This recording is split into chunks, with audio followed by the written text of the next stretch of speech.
TV. Perhatian pemerintah daerah di Bali kepada olahraga kreasi seni beratraksi di atas sepeda motor yang dikenal dengan istilah freestyle atau stunt ride dinilai masih lemah. Padahal stunt ride tidak membutuhkan sirkuit yang panjang dan stunt ride juga bisa memerangi aksi balap liar di jalan raya. Koordinator Indonesian Stunt Ride Association Wilayah Bali, Wayan Sukada mengatakan, olahraga bermotor jenis ini sangat potensial untuk memerangi maraknya aksi balap liar di Bali.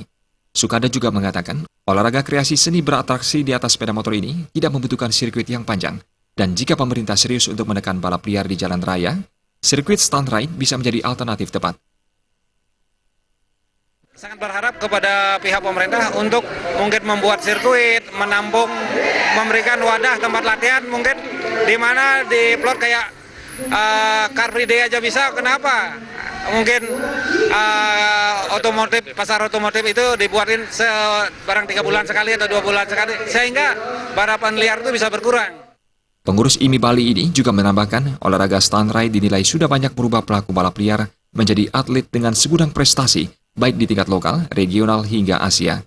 Bahkan seluruh atlet di bawah naungan Indonesian Stunt Ride Association ikut menjadi pelopor keselamatan dalam berlalu lintas. Suteja dan Saputra, Bali TV.